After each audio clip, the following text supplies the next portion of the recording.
Olá pessoal, para você que é da Canoa, hoje eu estou de Mutarrui, é um clube que se tornaram uma família, né? Além dos treinos de planilha que eu passo lá para o Gabriel, para as equipes feminina, masculina, se tornaram mesmo irmãos e eu tenho um orgulho, né? Agora a gente começou para esse ano aí um projeto bem legal.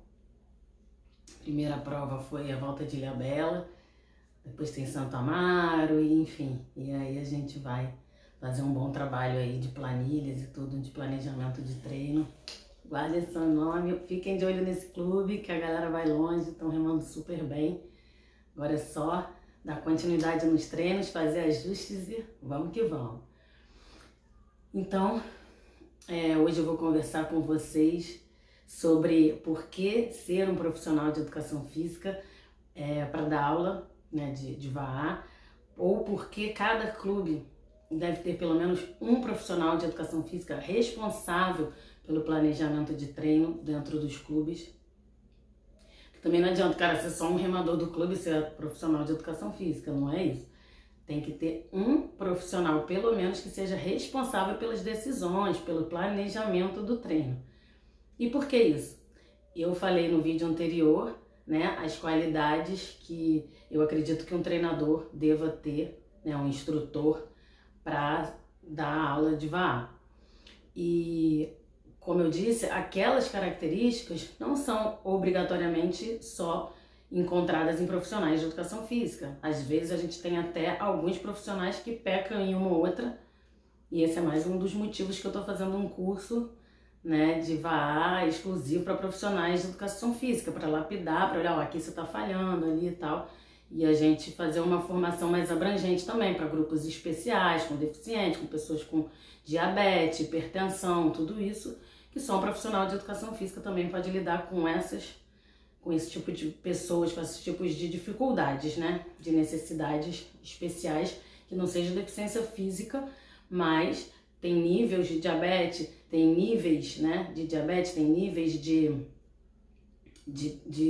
hipertensão, de problemas cardíacos, por exemplo, que só um profissional qualificado pode trabalhar com essas pessoas, né? Isso aí já é um ponto importantíssimo para um clube já ter um profissional da área ali dando olhada nessas questões. E o outro fator é que, embora a gente possa encontrar profissionais que não sejam de educação física e tenham aquela consciência daqueles 4 princípios que eu falei no vídeo anterior, não é tão comum. Tem alguns diferenciados que têm a educação na veia, né? Ou a parte ligada ao treinamento, tem liderança, e essa liderança consciente, né? Mas não é a maioria. De uma forma geral, a gente vê a maioria pecando ali, pelo menos em mais de um ponto daqueles que eu falei. Então, quando a pessoa faz uma faculdade de educação física, ela é o tempo todo chamada a atenção, né, de uma certa forma, pelas cadeiras lá, pelas matérias, pelas disciplinas, para ficar atento a questões importantes como as que eu falei e outras ainda que nem deu tempo de falar e que, né, não dá tempo para falar em tudo, né, mas eu botei ali as principais. Então, antes, né, mais do que eu ficar falando aqui para vocês, eu queria que vocês pensassem comigo, raciocinassem comigo, para vocês mesmos tomarem a decisão de vocês, né, repensarem aí, quem acha que não tem, né, nada a ver, que não precisa ter nenhum profissional de educação física, que isso não faz diferença. Então, talvez seja legal vocês repensarem aí em alguns pontos. E um ponto vamos imaginar uma situação hipotética, mais ou menos hipotética, porque alguns fatores dela são reais, mas que você tem uma equipe na OC6, em que você fez um trabalho técnico ótimo, analisou lá as posturas, tá todo mundo, né, a técnica, tá tudo certinho, mas que são pessoas que não remam de OC1. Você não sabe como que é o condicionamento delas individualmente. E aí você julga pela técnica, pelo que você vê. Mas às vezes tem pessoas que não têm a técnica boa, uma técnica bonita, encaixada, mas que rendem, que remam bem. Outras pessoas têm a técnica bonita, a técnica encaixada, você olha e fala, nossa, a pessoa deve remar super bem. e depois quando você vai ver individualmente, ela não é tão boa, não tem um condicionamento tão bom assim. Então, o olhar engana. Você definir se uma pessoa rema bem só pelo que você está vendo da técnica não condiz com a realidade, muitas vezes, tá? Então, digamos que você tem aí, né, de uma equipe de 6, vamos botar feminina. Uma que tem uma média, um pace de 9, outra tem um pace de 8, e aí você olha e vamos dizer que a que tem o pace de 8, aparentemente ela é mais forte. E aí você julga que ela rema mais. E se ela não rema mais? Aí você vai estar o tempo inteiro corrigindo a outra, que de repente a técnica não tá tão bonita, não tá tão encaixada, não tá tão perfeita, só que ela tem um condicionamento melhor. Se você fosse botar numa canoa individual, ela seria melhor, e você tá corrigindo ela, e a outra que tem um condicionamento pior, acha que tá bem pra caramba, não faz grandes coisas pra melhorar, e você fica aí com essa situação dentro da mesma canoa de AC6, e de repente as outras têm um condicionamento parecido. E como que você resolve isso? Como que você resolve se dentro de uma mesma canoa de 6 remadores, uma tem um pace de 8, a outra tem um pace de 9, alguma outra pode ser, sei lá, 9,5 ainda, e você tem níveis diferentes de condicionamento dentro de uma mesma canoa de competição? Como que você resolve? Se você só é um instrutor, não é um profissional de educação física. Em primeiro lugar, como você identifica que isso está acontecendo e como que você resolve quando você identifica que isso está acontecendo. Talvez você vai falar assim, eu vou procurar um profissional de educação física. E é por isso que eu estou falando que é importante que tenha no clube. Porque aí as decisões são em conjunto, porque até você chegar a essa conclusão, talvez você perca grandes atletas que muitas vezes foram discriminados, foram cobrados demais além da conta por um despreparo seu de trazer aquela pessoa para o condicionamento respeitando o tempo dela, respeitando a talvez insuficiência em algum ponto da técnica, mas que no fim das contas ela rendia bem e você nem percebeu. Porque, por exemplo, eu em 2013, de brincadeira, não era nem treinando, fui me divertir, caí no esqui aquático e rompi todos os músculos posteriores da coxa. Eu tive estiramento de todos os músculos posteriores, sempre tendinoso, sempre membranoso, tive a desinserção do tendão conjunto, minha coxa direita ficou toda ferrada. Então até hoje eu tenho um pouco menos de mobilidade do lado direito, mas eu procuro, como eu tenho essa consciência corporal, eu procuro estar sempre corrigindo. Então assim, talvez uma pessoa olhe e fale, ia lá do lado direito dela, mais encurtado, e aí ficasse em cima de mim, gira do lado direito, lado direito, lado direito. E é um trabalho que eu faço, mas talvez ele nunca vai ser igual ao esquerdo, né? Por causa dessa situação. Então, a pessoa ficar ali só olhando para isso, e uma vez, né, só para terminar esse vídeo, que eu acho que já deu para fazer essa reflexão, uma vez eu estava fazendo um teste, e só essa história aí já dá pra gente fazer boas reflexões sobre isso.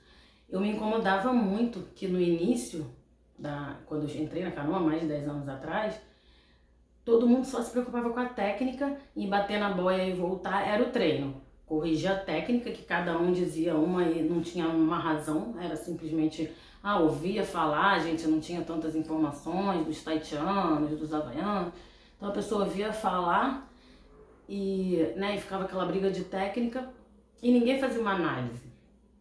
Aí eu procurei o Vitor, do CAFT, que é o Centro de Avaliação Física e Tecnológica no Rio, na Laranjeiras, que já fazia avaliação física para corrida e ciclismo.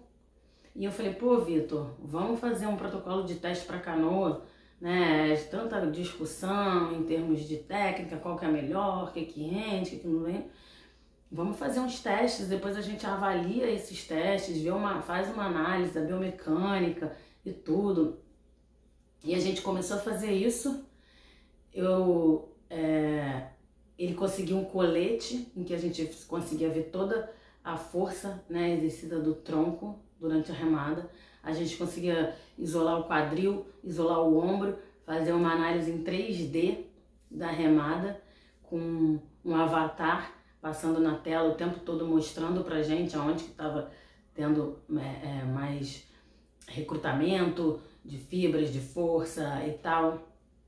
Enfim, era uma análise completa da remada. E aí eu levei 2 atletas. E os 2 tinham mais ou menos a mesma dificuldade na técnica, mas o resultado era completamente diferente. Porque o Rodrigo, ele girava um pouco menos o lado direito dele. Mas ele compensava com a força. Então ele, sem perceber, intuitivamente, ele fazia mais força do lado direito do que do lado esquerdo. Mas no fim a força era igual, porque ele só fazia um pouco mais de força porque a postura dele exigia isso. Mas no fim ele conseguia fazer o mesmo nível de força dos 2 lados. O mesmo nível de deslocamento, né? Mas ele fazia um pouco mais de força de um lado do que do outro. Só que o resultado final conseguia igualar. Agora, já a Ana Paula era o contrário, era diferente. Ela tinha um pouco mais de força de um lado do que do outro.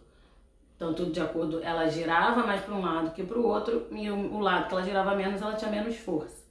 E o Rodrigo não, ele girava mais para um lado do que para o outro, mas ele compensava com a força do lado que ele girava menos, ele conseguia fazer mais força e o resultado era igual. Então, talvez alguém que estivesse olhando para a remada do Rodrigo naquela época, né, e visse isso, ia falar assim, ficar corrigindo ele, ficar o tempo todo, e na verdade não tinha necessidade, porque ele conseguia, no fim das contas, se deslocar da mesma forma, recrutar todas as outras, os outros músculos, conseguia o deslocamento igual, o rendimento da remada dele era igual, embora ele tivesse um lado um pouco mais encurtado do que o outro. Então, isso mostra que às vezes a gente no olhar a gente não identifica. E como você que não é profissional de educação física, não tem um hábito, nunca parou para pensar nisso, não tem um hábito de fazer testes antes, individuais com os atletas, antes de montar uma planilha de treino, por exemplo, né? Um aluno vem me pedir treino, a primeira coisa que eu faço é fazer um teste com ele para saber o nível de condicionamento dele atual. E uma pessoa que não é da área de educação física nem pensa nisso, bora lá, vamos remar, bota todo mundo na canoa, vamos treinar. Não tem esse cuidado, né? Então tudo isso mostra que ter um profissional de educação física faz toda a diferença. Porque às vezes, como eu disse, né, no olhar você não identifica. Então você só identifica se você parar para fazer todas essas análises que quem não é da área normalmente não se preocupa em fazer. Então, ninguém está aqui dizendo, né, nós que estamos aí falando tanto de trazer mais profissionais de educação física para a canoa, para os clubes, a gente não está querendo caçar a licença, entre aspas, né, chegar nos clubes e falar assim, não pode mais nenhum instrutor que não seja formado em educação física. Não é isso que a gente está falando. Né? Tem muitos instrutores excelentes, eu tenho muitos amigos, alunos, né, que eu formei, como o Rodrigo, como o Nandinho, enfim, né, que hoje dão aula e são excelentes instrutores, todo mundo gosta muito. Agora, a gente precisa que tenha pelo menos um responsável em cada clube para que todas essas questões sejam vistas com profissionalismo, né? A gente quer que o esporte cresça, a gente quer que mais pessoas pratiquem o esporte, a gente quer que as pessoas pratiquem o esporte com segurança e a gente também quer que as pessoas sejam mais felizes possível, né? Porque quando às vezes você exige demais de uma pessoa, quando você cobra demais de uma pessoa, quando você fala muito mal da técnica dela e fica o tempo todo criticando, isso às vezes fere emocionalmente a pessoa de uma forma que pode trazer vários problemas emocionais e de relacionamento para ela na vida. Né? Cada pessoa age com a cobrança, com as críticas de uma forma. E isso não está errado. É só o jeito de cada uma. Às vezes a pessoa se sente humilhada, às vezes ela se sente desprezada, né? Se sente julgada demais. E isso também é importante. A gente não tem que olhar só para a questão física, a gente tem que olhar para a questão também emocional que o esporte traz muito em evidência. Então, a gente não quer ninguém saindo traumatizado, não quer ninguém que nunca mais volte a remar, nunca mais queira ouvir falar de remada porque foi humilhado, porque foi desprezado, enfim, em qualquer que seja a situação, né? Então, é só essa a questão. Não é nada demais, a gente sempre conviveu muito bem com muitos instrutores que não eram da área de educação física. Eu às vezes até tenho um pouco de dificuldade de entender por que essas pessoas ficam tão contra quando a gente fala que quer pelo menos um profissional de educação física. Deviam agradecer, né, o quanto que eles podem aprender com esses profissionais que podem estar ali trabalhando em conjunto com eles e todo mundo pode estar aprendendo muita coisa junto, evoluindo junto, crescendo junto. Isso é a coisa mais bonita que existe na vida, a meu ver, né? São as pessoas crescerem juntas, trabalharem juntas, ganharem dinheiro juntas, sem que fique um querendo querendo humilhar o outro, querendo criticar o outro, querendo puxar o outro para baixo. Não, vamos trabalhar junto, né? Mas respeitando e valorizando. Eu valorizo quando algum instrutor sabe a técnica mais que eu, sabe principalmente condições climáticas, né? Douglas é um grande amigo meu, não tem nem como eu comparar o tanto que ele sabe sobre esse assunto em relação a mim, e eu valorizo e reconheço isso, mas eu também quero ser, assim como os profissionais de educação física, como Daiane, né? Como o Henrique, como tantos outros que tem por aí, né? No meio do VA, a gente quer que também isso seja valorizado, né? Que os tantos anos de estudos que a gente teve e que a gente estuda até hoje sejam valorizados também e que a gente possa trabalhar junto, em harmonia. É isso. Vejo vocês nas águas, vejo vocês no mar, vejo vocês nos eventos. E até o próximo vídeo. Curte, comenta, compartilha. E quem não se inscreveu no canal, se inscreve aí.